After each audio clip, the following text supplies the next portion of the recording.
Bueno, buenos días. Yo soy la doctora Laura Paola Escamilla Luna. Soy residente de primer año del Centro Regional de Alergia e Inmunología Clínica. Y el día de hoy les doy la bienvenida al Journal Club del lunes 10 de agosto del 2020, en el cual vamos a discutir dos artículos recientes publicados este año que están en relación con una de las enfermedades más prevalentes en la consulta, en nuestra consulta diaria, que es la dermatitis atópica. Y sobre todo estos artículos están relacionados sobre el impacto en la calidad de vida que tiene esta enfermedad, no solamente en estos pacientes, sino en sus familias. El primer artículo se titula Asociación entre la dermatitis atópica y la discapacidad del aprendizaje en los niños. Este es un artículo publicado en The Journal of Allergy and Clinical Immunology in Practice en 26 de abril de este año. Hasta el momento no cuenta con citaciones y esta revista pues es muy importante en esta práctica porque cuenta con un factor de impacto de 7.574. La autora principal es la doctora y dermatóloga pediatra Joy Wan, la cual está adscrita al Departamento de Dermatología del Hospital Infantil de Filadelfia en Pensilvania, en Estados Unidos, además de ser profesora del Departamento de Dermatología en la Escuela de Medicina de Perelman, perteneciente a la Universidad de Pensilvania en Estados Unidos. Cuenta con 30 publicaciones en revistas indexadas y dentro de sus líneas de interés se encuentran las enfermedades crónicas de la piel en la población pediátrica, la historia clínica, el impacto psicosocial, así como los tratamientos y los métodos diagnósticos más nuevos, sobre todo en dermatitis atópica y en psoriasis. Casi todos sus artículos están enfocados en eso. Dentro de sus estudios, la doctora principalmente ha hecho todos sus estudios en la Universidad de Pensilvania en Filadelfia, estudió medicina ahí, hizo su especialidad en dermatología, su subespecialidad en dermatología pediátrica en el mismo hospital, un fellow postdoctoral en la misma universidad, así como una maestría en ciencias en epidemiología clínica. Bueno, a manera de introducción, sabemos que la dermatitis atópica es una enfermedad cutánea, inflamatoria, crónica de la piel que afecta hasta el 20% de la población infantil, que no solamente afecta a la población infantil, se sabe que afecta a 1 de cada 5 niños a nivel mundial y a 1 de cada 10 adultos a nivel mundial. Se sabe que tiene un impacto muy importante en la calidad de vida de estos pacientes, ya que se relaciona de manera significativa con alteraciones en el sueño, en la atención y la memoria. Y aunque estos impedimentos contribuyen a dificultades del aprendizaje, se desconoce o no ha habido tantos estudios que analicen el impacto que tiene la dermatitis atópica en el aprendizaje de estos pacientes. La discapacidad del aprendizaje es una condición que abarca trastornos que afectan diferentes áreas del aprendizaje, como son la lectura, la escritura, las matemáticas, y estos se pueden asociar para los niños en una mala salud mental, un bajo rendimiento escolar y en peores resultados ocupacionales a largo plazo. Es por eso que el objetivo de este estudio fue examinar la relación entre la dermatitis atópica y la discapacidad del aprendizaje que pueda tener en esta población. Este fue un estudio transversal en el cual se obtuvieron datos de la Encuesta Nacional de Entrevistas de Salud. Es un programa que se realiza en Estados Unidos desde 1985, en el cual se tomó una muestra representativa de la población de Estados Unidos, de los hogares, y cada hogar recibió información sobre el estudio y se obtuvo de manera cara a cara, fueron personas a tomar el consentimiento informado de estos pacientes.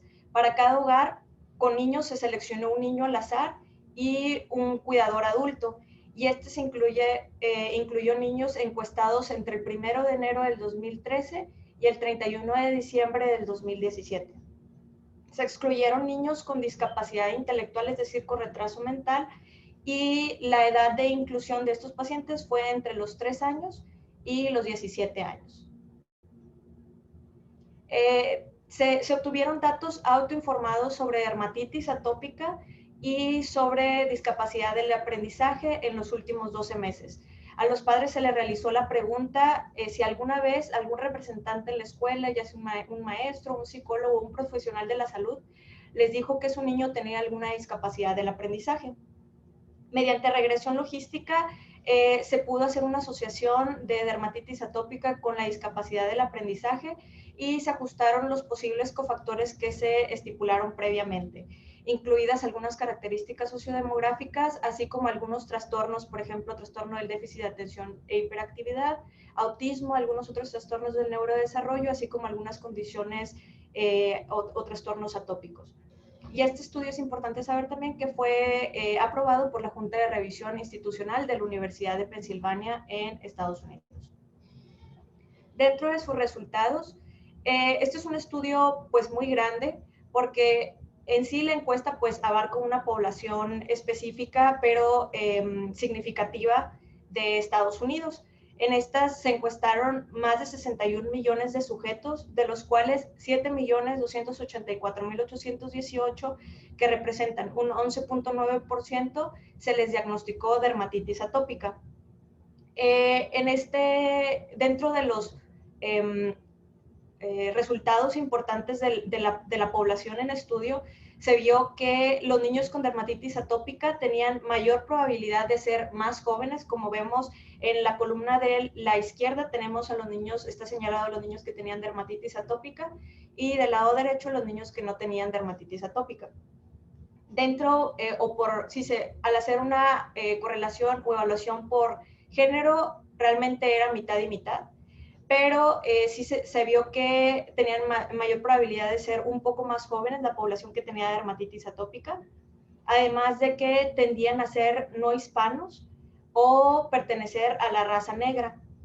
Además, también se vio que los padres de los niños que tenían dermatitis atópica, aquí en el cuadro se ve, aquí en el cuadro se ve nada más el nivel educacional de la mamá, pero en el siguiente cuadro, en la siguiente diapositiva, ahorita vamos a ver el del papá, y el grupo que tenía dermatitis atópica tenían un nivel educativo más alto, los padres.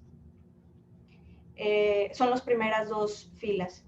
Además, también tenían más probabilidad los niños que tenían dermatitis atópica de tener algunas otras comorbilidades, como se ve en la tabla. Tenían mayor probabilidad de tener asma, rinitis alérgica, alergia alimentaria, trastorno de déficit de atención e hiperactividad, autismo, así como otras alteraciones del neurodesarrollo o retrasos del neurodesarrollo. Además, se vio que la discapacidad del aprendizaje se reportó en un 10.4% de los niños con dermatitis atópica reciente, es decir, que tenían activa en el año previo, en comparación con un 6.2% de aquellos que pertenecían al grupo sin dermatitis atópica, esto con una P significativa. En cuanto a su relación con algunas enfermedades alérgicas, se vio que la dermatitis atópica se asoció a discapacidad del aprendizaje con una razón de momios ajustada de 1.48 y no ajustada de 1.77. Además, se vio que el asma y la rinitis alérgica se asociaron con la discapacidad del aprendizaje en grados menores que con la dermatitis atópica, pero sí fueron significativos, con 1.20 y 1.25 respectivamente para asma y para rinitis alérgica.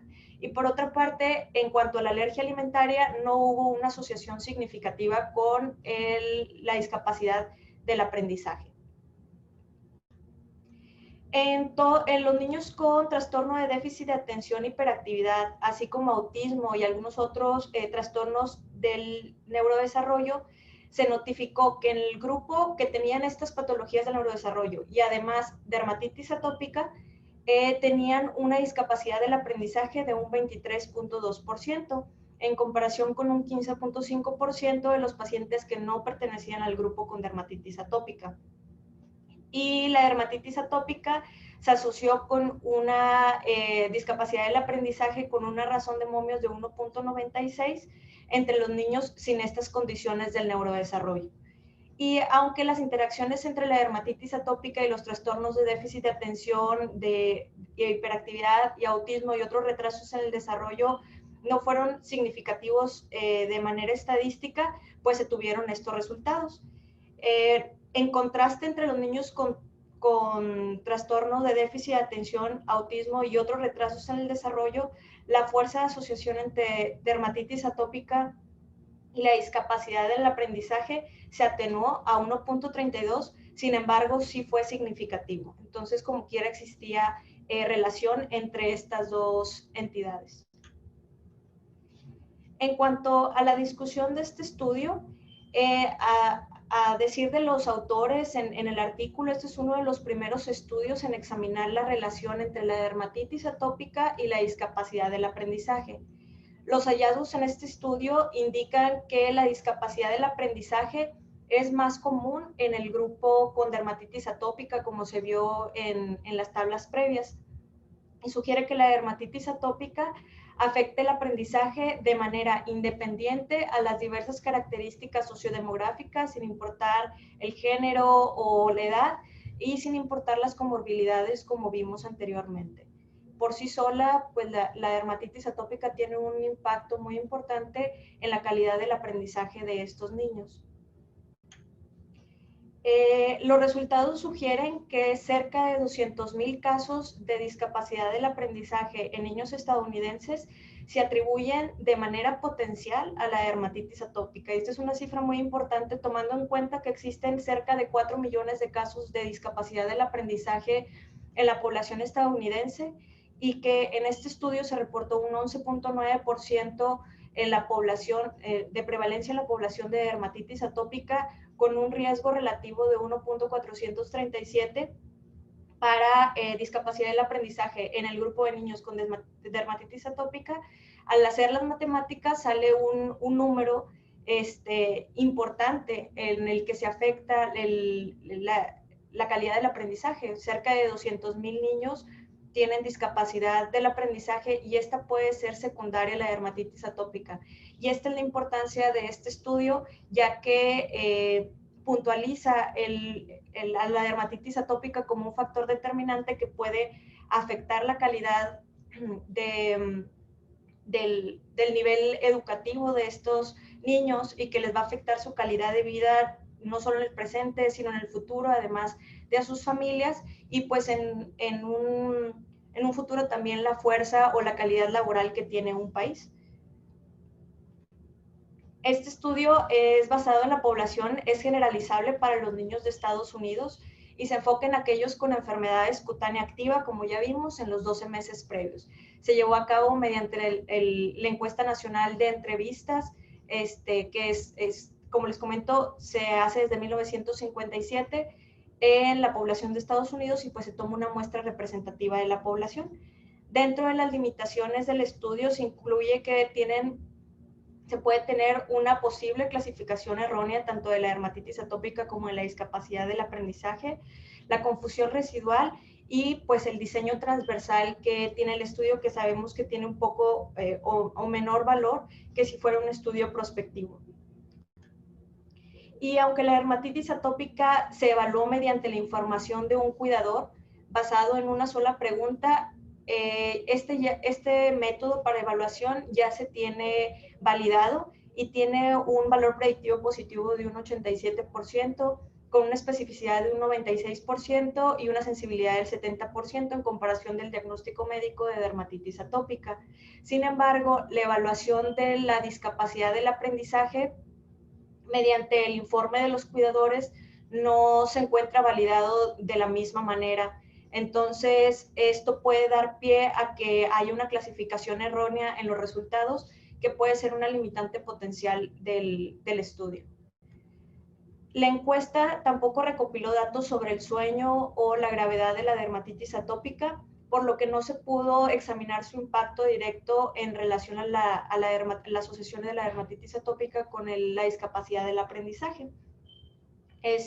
Sin embargo, pues el análisis multivariado de estas dos variantes señala que hay una asociación independiente de estas dos variables sin importar las muchas características sociodemográficas ni las condiciones comórbidas que existen.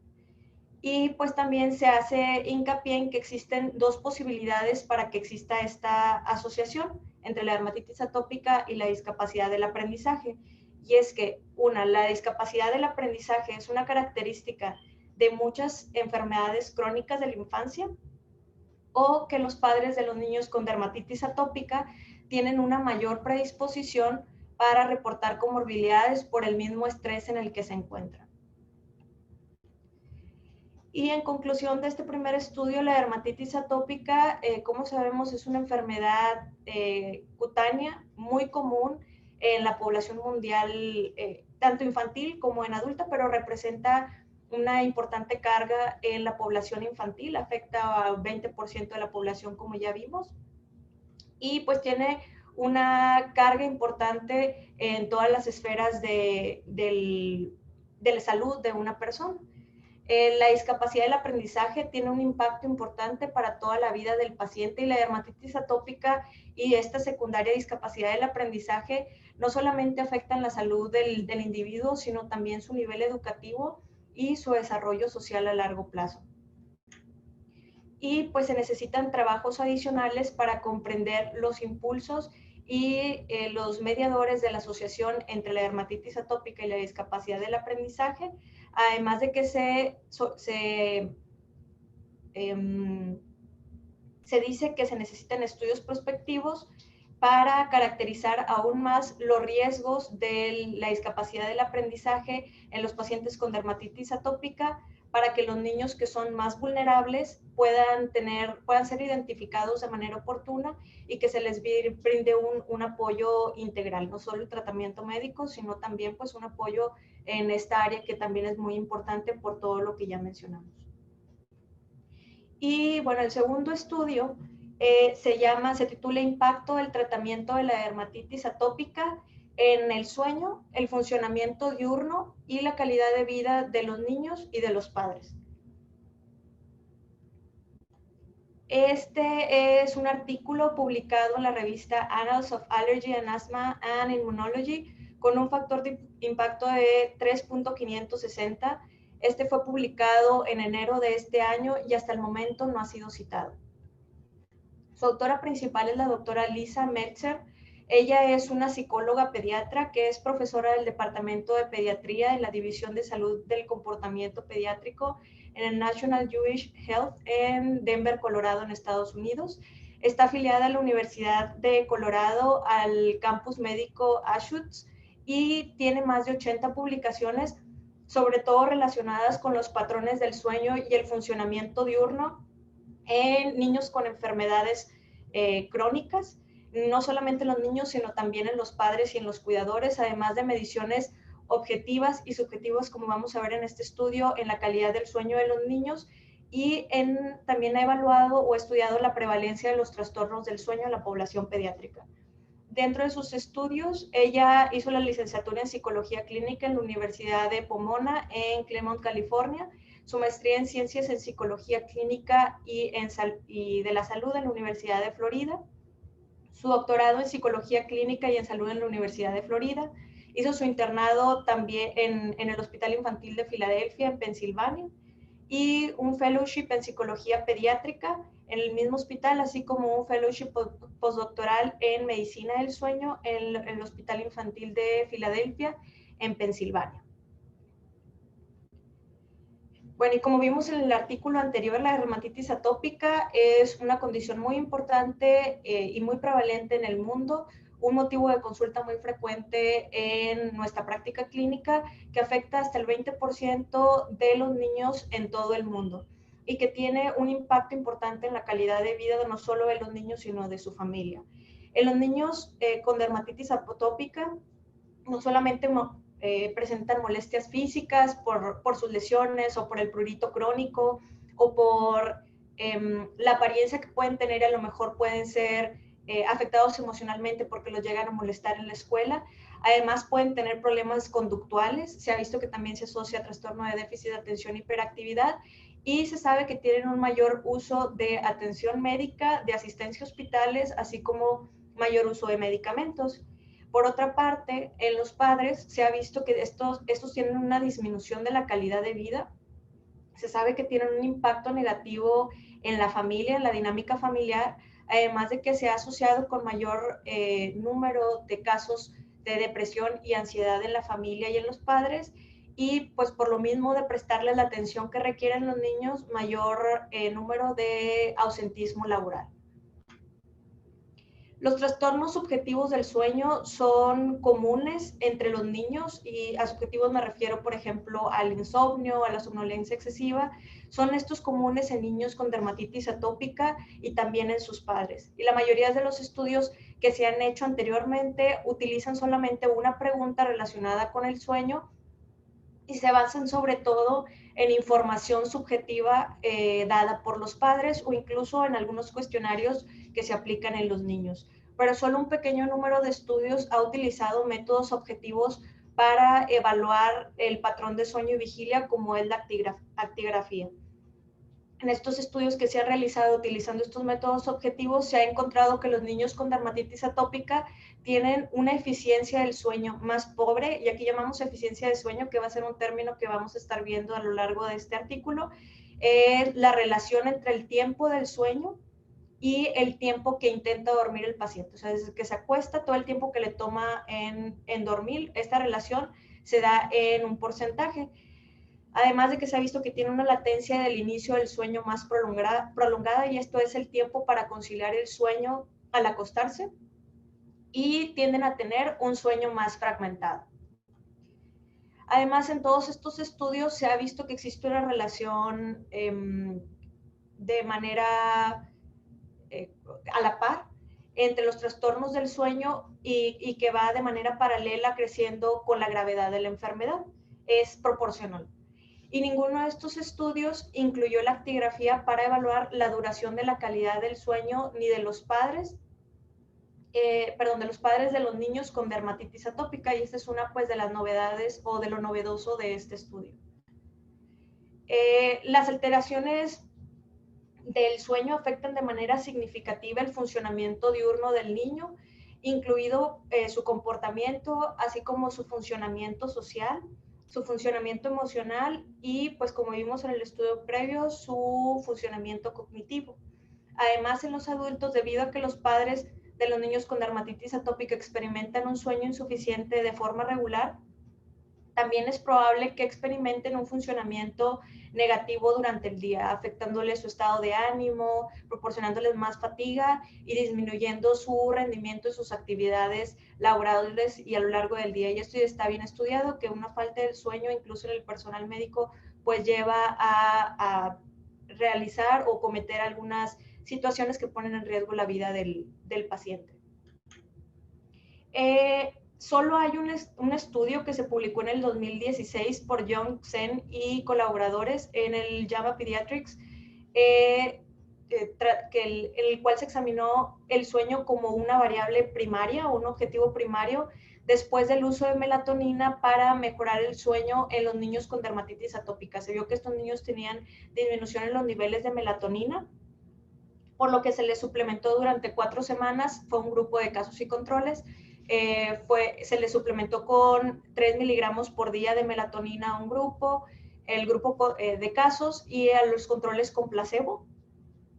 Y se vio que los niños que fueron suplementados tuvieron mejoras en el índice SCORAD, además de una latencia actigráfica u objetiva del inicio del sueño y una calidad subjetiva del sueño también incrementada y mejor. Sin embargo, no se consideró el sueño de los padres, ni el funcionamiento diurno de los niños, ni de los padres. Es por eso que el objetivo de este estudio es abordar las limitaciones que existen en la literatura mediante la evaluación de informes tanto objetivos como subjetivos del sueño. Esto es, mediante la actigrafía y el uso de cuestionarios para evaluar lo que opinan los padres y los niños, así como las medidas de funcionamiento diurno antes y después de la admisión a un programa de tratamiento multidisciplinario intensivo para la dermatitis atópica. Y pues para este estudio se hicieron tres hipótesis.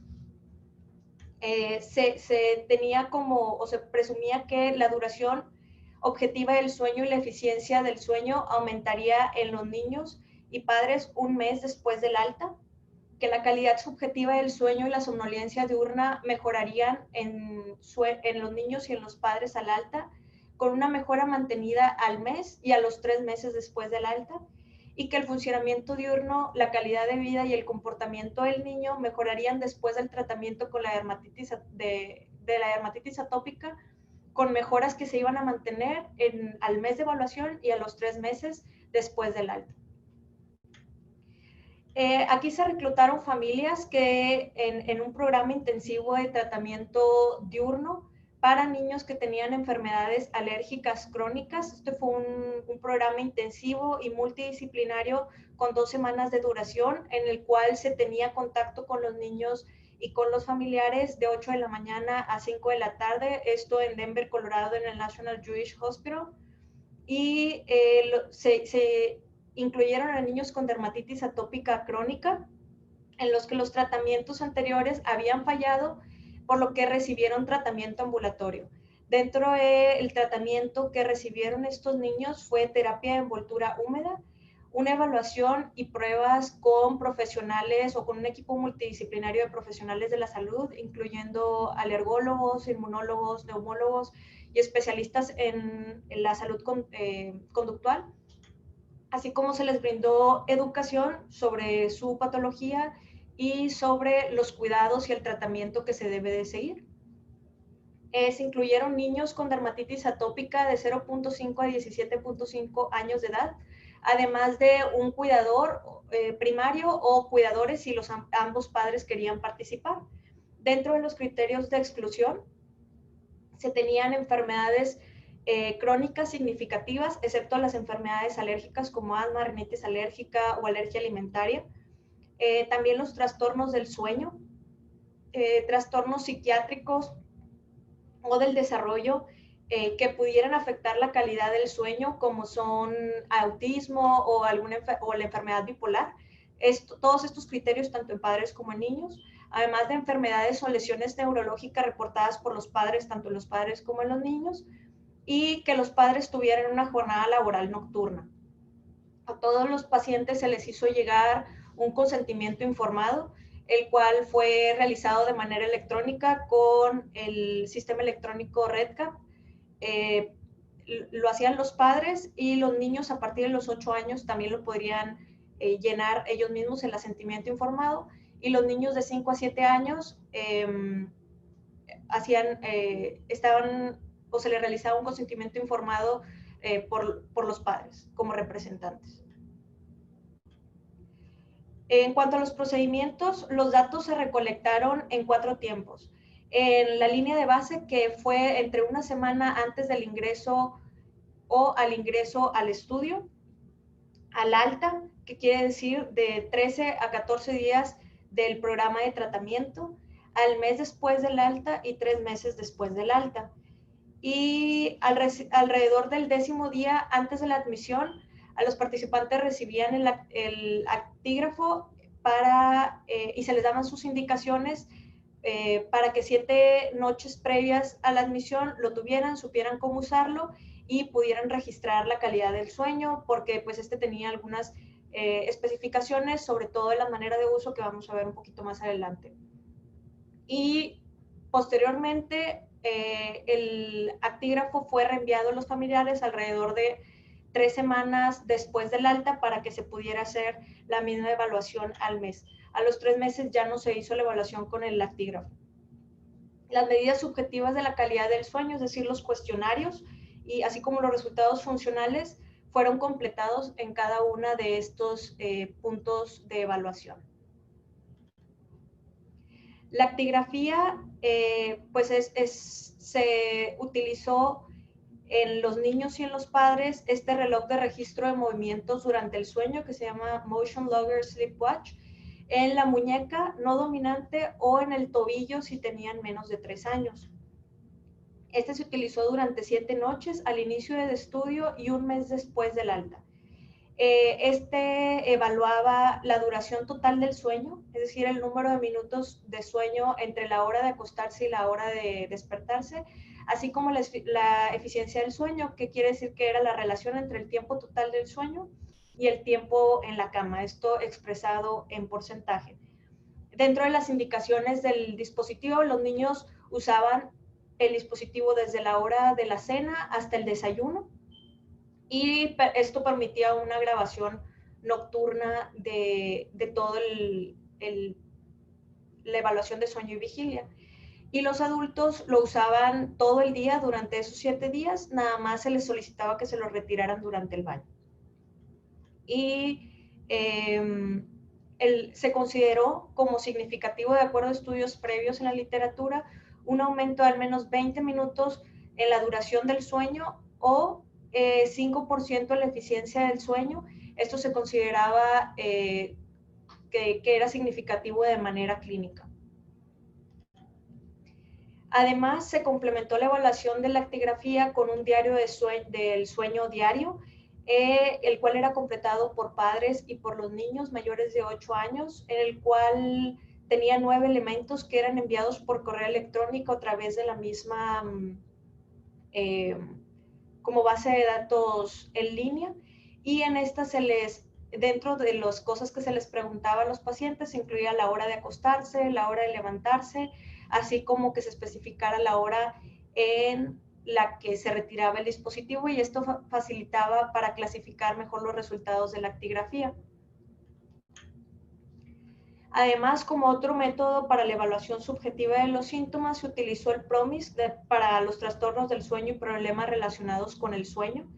Es un sistema de información de medición de resultados informados por los pacientes, y se tenían dos encuestas, la que es para los trastornos del sueño y la que es para los problemas relacionados con el sueño.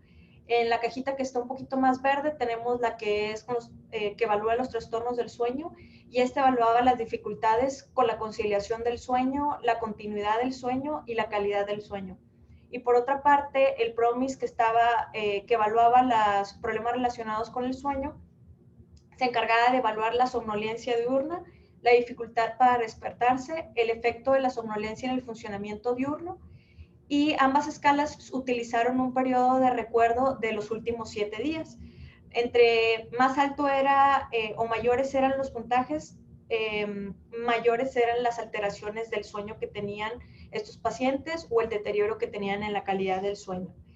Estas se aplicaron en las 4 evaluaciones, tanto a los padres que hacían pues su evaluación, su autoevaluación, así como la evaluación de los niños entre 5 y 7 años, y los niños a partir de los 8 años podrían contestar sus evaluaciones. Por otra parte, teníamos el cuestionario breve sobre el sueño infantil revisado. Ese es otro cuestionario el cual está validado, es confiable, en el cual los padres lo contestaban y evaluaba los patrones de sueño y la percepción de los padres sobre el sueño en bebés y en niños pequeños. Se administraron 3 ítems que eran parte de este cuestionario para los padres, para que evaluaran a los niños de 4 años o menos, y así poder saber cómo se encontraba la calidad de su sueño. Y este también tenía un periodo de recuerdo de las últimas 7 noches, y se completó en cada una de las 4 evaluaciones en la línea de tiempo. También se tenían las medidas de resultados del funcionamiento diurno mediante el método PROMIS. Aquí se utilizaron 3 ítems de estos cuestionarios para capturar los síntomas de depresión, ansiedad y la función cognitiva. Se evaluaron en los últimos 7 días también, y en los 4 periodos de tiempo, en la línea de base, al alta, al mes y a los 3 meses. Y entre más altas eran las puntuaciones, representaba que el paciente tenía más síntomas. También se contestaron por los padres, siendo representantes entre los niños de 5 a 7 años, y los niños de 8 años también lo contestaban ellos solos. Para la valoración de la calidad de vida, se les solicitó que contestaran 2 cuestionarios, uno para padres y otro para niños. Para los padres se les aplicó el impacto familiar de la dermatitis, el cual mide la dermatitis atópica del niño y cómo afecta en la calidad de vida de la familia durante los 7 días previos. Y en el cuadrito azul pues se muestran las puntuaciones. En ambas cuestionarios, a mayor puntuación es mayor el impacto en la calidad de vida. Y para los niños se les solicitó que llenaran el cuestionario de índice de la calidad de vida de dermatología infantil para evaluar el impacto de la dermatitis atópica en la calidad de vida y las actividades diarias relacionadas con la salud de los niños durante los 7 días previos de igual manera. E igual que el cuestionario anterior, a mayor puntuación, mayor impacto en la calidad de vida. Por otra parte, para evaluar el comportamiento infantil se utilizó una encuesta que es el índice Conners 3 del trastorno de déficit de atención e hiperactividad, o Conners 3 AI. Este es un examen de detección o de escrutinio en el cual se encuentra o abarca 10 ítems que identifica síntomas relacionados con el trastorno de déficit de atención e hiperactividad, durante el último mes. Este es completado por niños de 8 años o más de manera de autoinforme y por los padres de los niños de entre 5 y 7 años. Y a mayor puntaje, este representa que se tienen más síntomas de trastorno de déficit de atención e hiperactividad. Este se administró al inicio y 3 meses después del alta. Y para evaluar la gravedad de la enfermedad, se utilizó el Quick Score de dermatitis atópica. Este fue contestado por los padres, en el cual se evalúa en 7 partes del cuerpo tres situaciones. El porcentaje de la superficie corporal total involucrada por las lesiones por dermatitis atópica, la intensidad del área representativa, así como la intensidad del prurito en estas áreas. Y este también fue aplicado en los 4 puntos de evaluación del estudio, y a puntuaciones más altas quería decir que tenía una mayor gravedad la enfermedad. En cuanto a los resultados, se incluyeron 58 familias. Estas fueron invitadas a participar en el estudio.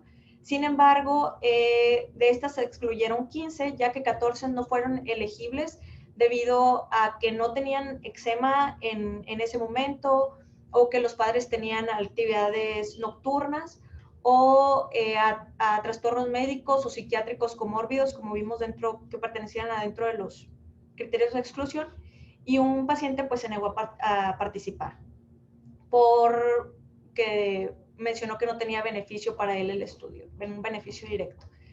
De estas 44 familias dieron su aprobación, contestaron su consentimiento informado o su asentimiento. Sin embargo, 14 no asistieron al programa y 1 abandonó el programa antes de tiempo a pesar de las recomendaciones médicas. Por lo que al final se incluyeron 29 niños, de los cuales fueron 17 hombres y 12 mujeres con una edad promedio de 6.3 años y un rango de edad entre los 9 meses y los 15.5 años. Además de que se incluyeron a sus padres. De estos, pues fueron 29 madres y 21 padres. Recordemos que no tenían que participar los dos, podría ser cualquiera de los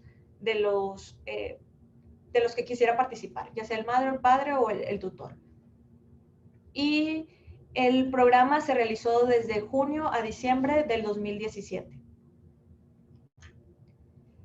Dentro de los resultados y de las características de los participantes, la mayoría de los niños, un 72.4%, eran de raza blanca y solamente un 17% pertenecía a la población o a la población hispana.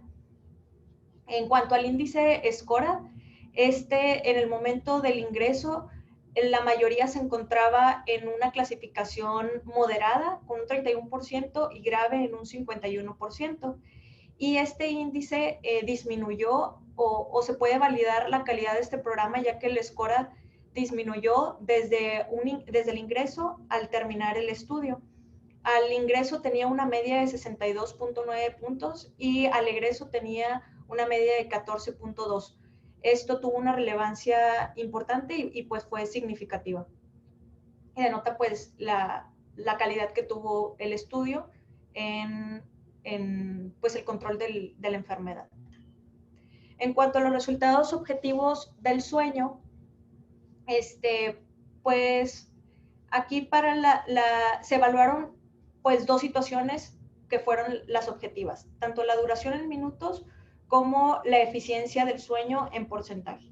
En cuanto a la duración del sueño y en cuanto a la interacción de grupo y tiempo, no hubo una diferencia estadística. Sin embargo, se vio que la duración del sueño infantil aumentó hasta 60 minutos entre el inicio del estudio y el mes después del alta, como se ve en la tablita. En cuanto al efecto de tiempo, hubo un efecto principal significativo para el tiempo, con un aumento en la duración del sueño de alrededor de 28 minutos desde el inicio hasta el mes después del alta para todos los participantes. Entonces, alrededor de 30 minutos hubo de mejoría. Y en cuanto al efecto de grupo, se vio que los niños dormían más que las mamás y que los papás. Entonces, esto fue pues un resultado importante en este estudio. Y en cuanto a la eficiencia del sueño, se encontró un aumento importante y clínicamente significativo en la eficiencia en cuanto al sueño infantil, ya que aumentó en un 9.7%.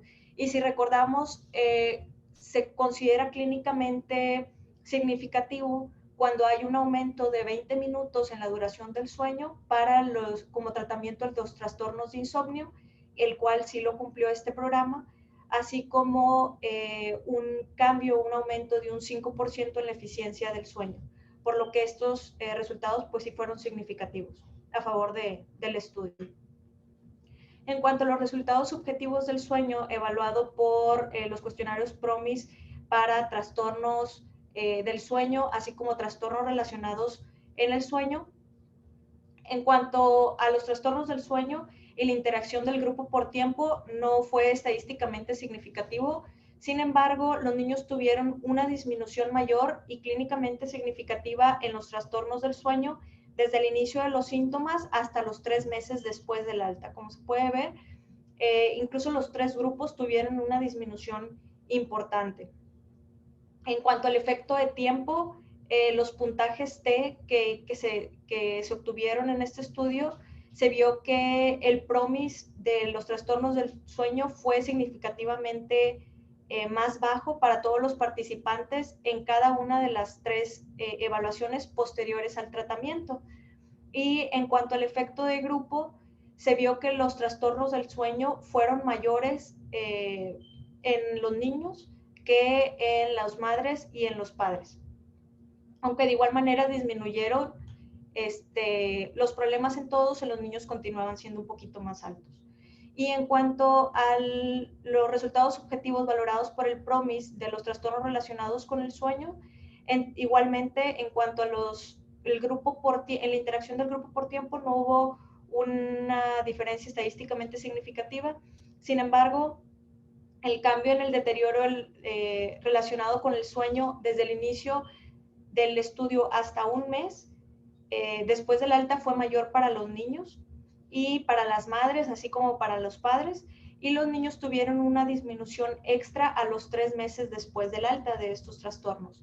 Y en cuanto al efecto del tiempo, hubo un efecto principal del tiempo significativo menor en las 3 evaluaciones posteriores al tratamiento. Entonces, pues sí se ve que el programa sí tuvo un impacto también en ambos, tanto en los resultados objetivos como subjetivos del sueño.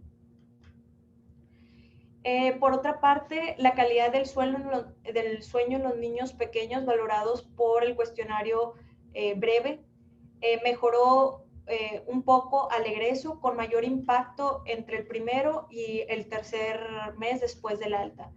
Se vio que la frecuencia de vigilia nocturna mejoró y disminuyó al inicio, ya que si podemos ver en la tabla donde está marcado con el cuadrito rojo, al inicio o en la línea de base, un 40% de los niños se despertaban solamente una vez durante la noche, pero un 30% se despertaba 2 veces o incluso más, son 30 y 30% respectivamente. Sin embargo, conforme evolucionó o conforme las evaluaciones, se vio que, por ejemplo, en los 3 meses, ya un 72% de los pacientes se despertaban solamente una vez y solo un 27% se despertaba más de 2 veces durante la noche. Además, se observó una mejoría similar en los niños que dormían bien después del tratamiento de dermatitis atópica o que referían que tenían o que dormían bien. Al inicio del estudio, la opinión de los pacientes y de los padres era dividida, o sea, 50% decía que dormía más o menos bien y otro 50% decía que no tenía un buen dormir. Sin embargo, para el final del estudio e incluso para los 3 meses posteriores a que se terminó el tratamiento, un 90% decía que tenía una buena calidad del sueño. Y por otra parte, también se vio que los niños se reportaban como más felices al despertar por la mañana después del tratamiento para dermatitis atópica. En la línea de base tenemos que solamente un 40% se reportaba como felices, y para los 3 meses, terminar el tratamiento era un 75%, pero esta respuesta se mantuvo hasta los 3 meses, donde un 81% incluso incrementó. Un 81% de los pacientes se reportaban como más felices al despertar. Por otra parte, en cuanto al funcionamiento diurno y la valoración de las variables de ansiedad, depresión y funcionamiento cognitivo, en cuanto a la ansiedad valorada por el PROMIS, la interacción de grupo por tiempo fue significativa, con una mayor disminución en los síntomas de ansiedad desde el inicio hasta el mes después del alta en los niños, así como en las mamás y como en los padres. Las mejoras en la ansiedad se mantuvieron incluso hasta los 3 meses después de que se terminó el estudio, y como se ve en el efecto de tiempo. Y pues algo importante fue que se vio que quienes tenían mayor ansiedad eran las madres de estos niños. En cuanto a la depresión, se encontró una interacción significativa entre grupo por tiempo para la escala de síntomas depresivos PROMIS, con una mayor disminución de los síntomas depresivos para la evaluación del mes posterior al egreso de los niños. Y pues se vio que también gracias a este tratamiento o a este programa se tuvo una disminución en los 3 tiempos en comparación con la línea de base. Y en cuanto al funcionamiento cognitivo, no se encontró una interacción de grupo por tiempo estadísticamente significativo para la escala de funcionamiento cognitivo PROMIS. Sin embargo, las madres y los padres informaron un aumento en la función cognitiva al mes después de el alta en comparación con el valor basal, incluso a los 3 meses. Mientras que no se informó ningún cambio para los niños. Ellos se mantuvieron igual, pero pues no empeoró. Y por último, al comparar los puntajes de la calidad de vida entre las madres y los padres, no surgió una interacción significativa entre la interacción de grupo por tiempo o un efecto principal grupal. Sin embargo, sí se vio que hubo una mejoría en la calidad de vida desde la línea de base hasta el alta, e incluso que se mantuvo hasta los 3 meses previos. Y de igual manera, para el TDAH los síntomas mejoraron desde el inicio hasta el mes después del alta, con un aumento discreto en los síntomas a los 3 meses posterior de suspendido el tratamiento, pero de igual manera siguió siendo significativo, menores los síntomas de trastorno de déficit de atención e hiperactividad en comparación con la línea de base. En cuanto a la discusión, este estudio es uno de los primeros, al menos reportados en este estudio, en evaluar el sueño objetivo, subjetivo en los niños, así como en los padres, como un objetivo primario de un estudio. Esto después de pertenecer a un tratamiento multidisciplinario intensivo de 2 semanas para tratar la dermatitis atópica pediátrica crónica.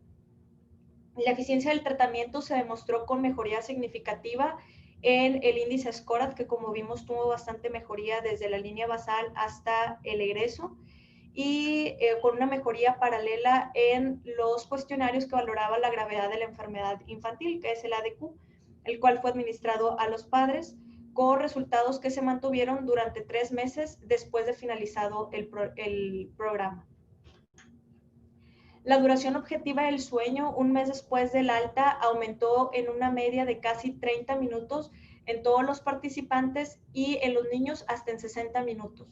Que pues recordamos, como les mencionaba, esto tiene una significancia estadística, ya que con solamente 20 minutos que se aumente la duración objetiva del sueño, se ha visto que tiene una importancia clínica para o como tratamiento del insomnio, así como se ha visto que mejoran los resultados cognitivos y conductuales en los niños. Y la eficiencia objetiva del sueño para los niños aumentó de manera significativa también, en un 9.3%, y si recordamos, con un 5%, pues se reporta como un resultado significativo. y los cambios en la eficiencia del sueño de los padres, pues también fueron mejoras, sin embargo un poco más modestos en comparación a los niños. Ellos fueron alrededor de un 2.4%. Al inicio del estudio, los trastornos y alteraciones del sueño de los niños eran similares a niños que se encontraban en clínicas del sueño o a los niños que tenían autismo. Los resultados subjetivos del sueño mejoraron después del tratamiento con dermatitis atópica, en particular para los niños, con resultados que se mantuvieron hasta los 3 meses posterior al egreso. Hubo mejoría de manera significativa tanto en los despertares nocturnos, en la calidad del sueño, así como en el estado de ánimo al despertar de los niños, como vimos en las tablas. Los resultados subjetivos del sueño de los padres mejoraron, aunque en menor grado, pero igualmente mejoraron con esta intervención. El funcionamiento diurno también mejoró para los niños y para los padres. Los niveles de ansiedad y la depresión infantil también mejoraron aproximadamente en una desviación estándar al mes del alta, destacando el impacto negativo que tiene la enfermedad mal controlada en el bienestar, no solamente infantil, sino de la familia. Y se observó mejoría en la calidad de vida de los niños, las madres y los padres, con puntajes que pasaron de un impacto muy significativo a un impacto pequeño moderado un mes después del alta. Dentro de las limitaciones del estudio, pues se abordan estas 5. Primero, que los resultados no pueden interpretarse de manera causal, ya que se sugiere que se tenga un grupo control para comparar los cambios a largo plazo o al menos a lo largo del tiempo. En segundo lugar, no se recopilaron datos de actigrafía a los 3 meses después del alta, por lo que se sugiere que se tenga un seguimiento más prolongado para evaluar de manera más efectiva el impacto del sueño en estos pacientes y el funcionamiento diurno que llegan a tener. En tercer lugar, hubo pérdidas durante el seguimiento y el tamaño de la muestra, pues al final de cuentas fue muy pequeño. Y por otra parte, no se evaluó la adherencia al tratamiento después del alta. O sea, los pacientes pues se les dio de manera intensiva una evaluación durante 2 semanas, se les educó, sin embargo, no se tuvo tanto contacto o tanto control en las medidas que ellos estaban tomando en casa, lo que pudo haber alterado los hallazgos en el estudio, sobre todo al mes y a los 3 meses de la evaluación. Y finalmente, como cualquier medición subjetiva, pues existe el sesgo del entrevistador, que pues a lo mejor pudo persuadir un poco para obtener algunas respuestas. Eso pues es en todos los estudios que se hacen entrevistas y cuestionarios. En cuanto a las conclusiones, los resultados del estudio resaltan la importancia de que los profesionales reconozcan el impacto significativo de la dermatitis atópica en el sueño y el funcionamiento diurno de los niños y sus padres. El manejo exitoso de la dermatitis atópica infantil mejora el sueño y el funcionamiento diurno en tanto niños como padres, con beneficios que se mantienen con el tiempo. Y como conclusiones personales, pues sabemos que la dermatitis atópica es una enfermedad cutánea inflamatoria crónica en la piel que tiende a tener recaídas y que tiene un efecto perjudicial en la vida de los pacientes, pero no solamente de los pacientes, sino de todo el núcleo familiar a lo largo de la vida, y que afecta pues todas las esferas de salud de un individuo. Es todas las esferas o la entidad biopsicosocial de una persona. Tiene un impacto importante que puede afectar no solo la salud, sino la educación y pues a largo plazo, como vimos, impactar también en la educación de un país. Es importante conocer todos estos efectos negativos que puede tener la enfermedad para resaltar la importancia de un diagnóstico temprano y un tratamiento oportuno. Y pues se necesitan más estudios para comprender las asociaciones que tienen estos factores con la dermatitis atópica. Y eso sería todo por mi parte. Muchas gracias por su atención.